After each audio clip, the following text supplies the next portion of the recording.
지금 좀 나아지셨다고 괜찮으시면 괜찮다고 말씀해 좀 해주세요. 이제 좀 나아지셨다네요. 네. 그러면 다음 슬라이드로 한번 이야기를 시작해 보겠습니다. 이게 보이시는지 모르겠는데. 네, 보여요. 지금 보이고 나가고 있습니다. 네. 그럼 제가 준비한 내용 말씀드리겠습니다. 네네네. 그래서 요거는 제가 번데기 앞에서 주름 잡는 것 같은 그런 느낌인데 유방암에 대해서 한 2가지 정도 포인트로 말씀드리려고 준비했습니다. 그래서 요게 어려운 건 아니고 밑에 파란색 점부터 보시면은 요걸로 2000년부터 보여주시면 요거 이게 예. 2000년부터 해서 2019년까지 연도별 그리고 연령별 밑에 있는 게 나이거든요. 그러니까 19세, 20세, 80세 이렇게 했을 때 유방암이 어떤 연령대에 잘 생기냐를 했던 건데 뭐 특이한 점인 거죠. 그렇죠. 우리나라 예. 한국 여성분들은 40대하고 50대 요때 가장 흔하게 생기는 것으로 이렇게 알려져 있고 매년 뭐 식생활의 변화, 뭐 서구화 이런 식으로 우리가 그 이유를 생각하는데 계속해서 증가하고 있습니다. 그렇다 보니까는 요 연령대 뭐 비근하게 예를 들면 저희 난소암 같은 경우는 워낙 예후가 안 좋으셔서 네. 치료하고 아무리 열심히 해드려도 그렇게 장기 생존은 어려우신데 교수님, 부인과 교수님 마이크가 문제가 있는 듯하다고 말씀하시는데 혹시 제 목소리는 괜찮나요? 제 목소리는 같이 울리나요? 그러면 하나를 끄고 하나로만 방송을 할까요? 일단은 혹시 제 마이크도 울리신다고 좀 답 좀 해주세요. 김성원 원장 마이크도 울린다.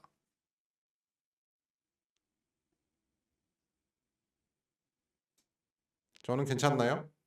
괜찮으신가요? 제가 문제군요. 그러면 이 마이크를 최민철 교수님이 사용하시면 되겠죠. 네. 자, 요거는 어떻게 꺼주시면 자, 말씀하시죠. 잘 들리실까요? 네, 조금 이렇게 앞으로 가까이 오셔가지고 네. 키를 조금 줄이셔서 저희가 무슨 공명을 하나 봅니다. 어디까지 말씀드렸죠? 예. 그래서 40대하고 50대 요 사이에 흔하게 발병을 하는데 다행스럽게도 유방암 같은 경우는 예후가 굉장히 좋은, 그러니까 저희 난소암 기준으로는 굉장히 좋은 암에 속하거든요. 속하다 보니까는 아무래도 40대, 50대 요때 발생하는 부인과 질환이 또 궁금하시고 그런 문제들이 있을 것 같습니다. 네, 처리가 다 된 것 같은데요.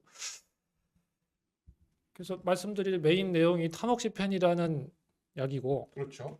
저 같은 경우에는 학생 때 공부하면서 처음 접했던 그런 약물인데, 뭐 저희 입장 다시 한번 돌아와서 자궁 내막암 같은 경우에는 타목시펜이 자궁 내막암을 더 발생하는 약제로 저희는 그렇게 배웠었거든요. 맞아요. 사실 타모키펜이 발암물질로 알려져 있죠. 예. 1급 발암물질로. 네. 그런데 제가 아까 말씀드린 9년 전부터 진료를 시작할 때 보니까 이 약을 쓰고 있더라고요. 네. 그래서 어떻게 된 거지 하고서 저도 열심히 공부를 한 게 지금 이 내용 속에 녹아 있는데, 그러니까 제가 갖는 이런 의구심을 아마 환우분들도 가지실 수가 있는데 거기에 대해서는 저는 그냥 팩트 있는 그대로 전달해드리고 그거 그대로 말씀드리거든요. 당연하죠. 그래서 그 제도 내용이 보지 마시고 네. 있는 그대로 좀 얘기해 주시면 좋겠어요. 알겠습니다. 타목시펜 같은 경우는 우리가 썸이라고 하는 그런 약물의 대표적인 약제라고 보시면 되겠습니다. 그 썸이라는 거는 요새 젊은 친구들이 썸 탄다. 그 썸. 그 썸 아니죠. 좀 그랬나요? 네. 그 썸은 아니고 SERM이라고 그래서 선택적으로 여성 호르몬인 에스트로겐 수용체를 조절하는 약제라는 게 타목시펜의 정식 그 이름이 되겠고요. 그러니까 이 선택적이라는 게 중요한데 그 여성 그 유방암을 일으키는 그 여성 호르몬인 에스트로겐을 억제하는 거는 유방 쪽에서는 그렇게 역할을 하고요. 자궁 내막 쪽에 와서는 오히려 그 에스트로겐을 활성화하는 역할을 하기 때문에 자궁 내막 쪽에 문제가 생길 수 있습니다. 네. 맞죠? 네, 맞습니다. 그리고 그 다음은 이거 계속 유방암 관련한 내용이라 참 저기 한데요. 이 아틀라스라는 대규모 임상 연구입니다. 이 영어로 이렇게 제가 준비를 하긴 했지만은 그 주된 내용은 이 타목시펜이라는 약제를 요새 뭐 5년, 10년 이렇게도 복용을 하게 하는데 그래서 과거에는 5년 복용하다가 최근에는 10년 넘게 복용해서 어떻냐 비교해봤더니 결과가 너무 좋아요. 그래서 여기 보시면은 타목시펜을 10년 가까이 복용하신 분들과 아니면은 5년 먹고 이제 그만하신 분들에 대해서 호르몬 수용체 양성인 유방암 환자 6,800여 명 대상으로 먹고 안 먹고 이렇게 해놨더니 재발 그리고 사망에 대한 위험성이 이렇게 감소한다는 얘기입니다. 그러니까 재발은 4% 가까이 감소하고 사망률은 3% 가까이 예. 감소한다고 하니까 그렇기 때문에 요즘 요거는 먹어야죠. 10년을 먹는 환자들이 점점 늘어나고 있다는 거죠. 그렇습니다. 그러면 네. 거꾸로 얘기해서 자궁 내막의 증식이나 자궁 내막의 암이 발생할 위험이 그만큼 더 늘어날 수 있다. 바로 그렇습니다. 바로 다음을 보시죠.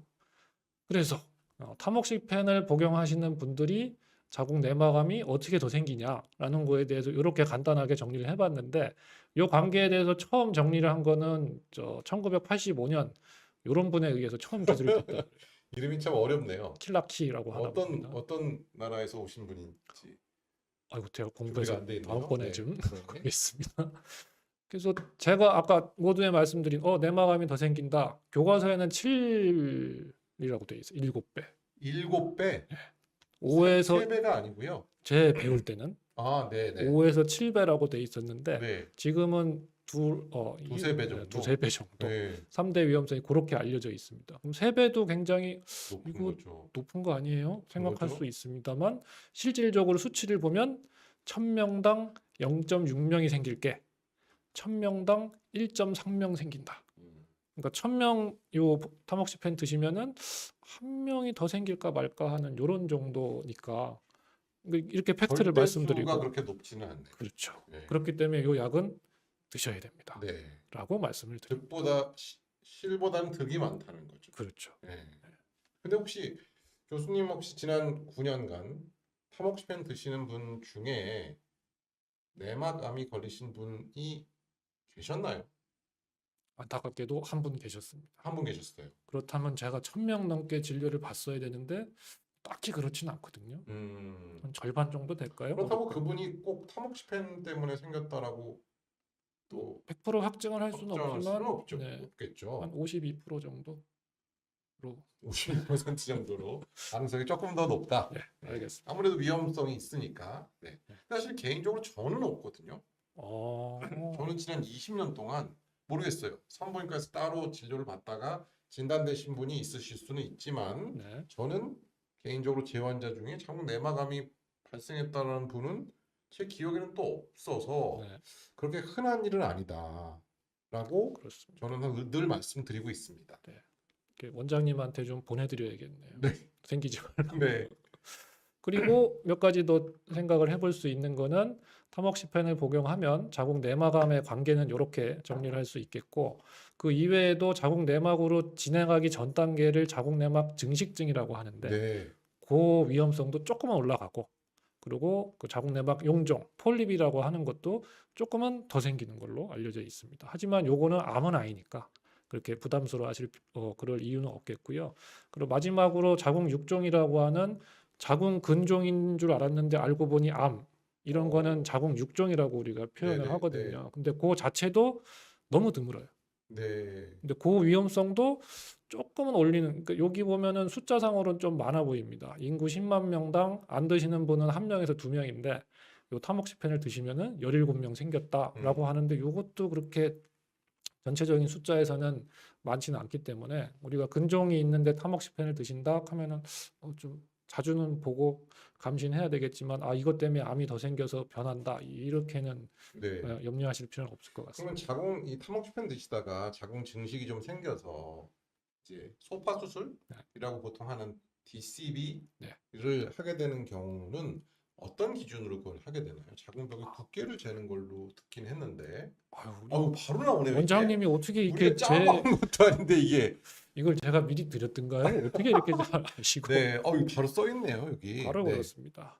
그래서 여기 보면은 우리가 부인과 초음파라 그래서 왼쪽 초음파 사진을 보시면 자궁이 이렇게 그림자처럼 나오고요. 아, 그게 다 자궁인가요? 그게? 네. 그 동그란 게 그렇습니다. 생각보다 되게 작네요. 생각보다도 그렇고 모양이 이렇게 모양이 좀 그런데요. 네. 이렇게 옛날 보면은 백열등 해서 백열등. 여러 네, 그런 네, 모양으로 네. 생겼습니다. 그게 자궁 몸통에 해당되고 안쪽에 얇은 막이 이렇게 한 줄로 하얗게 보이는데 요걸 자궁 내막이라고 하거든요. 아, 그러니까 그 원래 그 안에 아기가 들어갈 자리인데 그렇습니다. 저 때는 이제 아기가 없으니까 딱 짜부러져 있는 그런 상황인 거죠. 그렇죠. 아, 그리고 그러니까 자궁을 예. 이렇게 잡은 거네요. 이렇게 아, 단면으로. 그렇죠. 이렇게 네, 사람을 위아래로 잡은 거네요. 네, 맞습니다. 그래서 그 안쪽의 두께가 생리 주기에 따라서 이게 또 들쭉날쭉 하거든요. 생리하시는 네, 분들은. 네. 근데 생리 끝나고를 기준으로 했을 때는 보통 5mm를 기준으로 잡습니다. 예. 네. 그거보다 얇으면은 괜찮은 거. 음, 5mm보다 두껍다? 그러면 이거 좀 이상한데라고 이제 할 수 있는 거죠. 네. 네. 그리고 그럼 저 네, 오른쪽에 있는 그 하얀색 그게 좀 두꺼워져 있는 건가요? 바로 그렇습니다. 아, 요게 한 10mm는 돼 보이니까 예. 이런 경우에는 이제 선택적으로 해서 안에 조직 검사를 해야 됩니다라고 예. 말씀드릴 수가 있는 거죠. 아, 그리고 그 밑에도 보면 여긴 조금 더 크고 맞아요. 요거는 우리가 도플러 검사라고 해서 혈관이나 이런 게 있지 않을까 해서 하는 건데 저기 보면 좀 나타나거든요. 그래서 네. 좀 악성일 수도 있겠다라고 음. 생각을 하고 진행을 하는 거죠. 예. 근데 이게 지금 복부로 해서 보는 초음파하고 왜 질 속으로 넣어서 하는 초음파 두 가지가 있잖아요. 예. 그럼 유방암 환자분들이 산부인과를 갔을 때는 어떤 방법의 초음파를 찍은 건가요? 이게 요거는 지금? 대부분 질초음파예요. 대부분 질 초음파를 해야 정확한 그렇습니다. 그 자궁벽의 두께를 알 수가 있는 거네요. 예. 아, 알겠습니다. 네.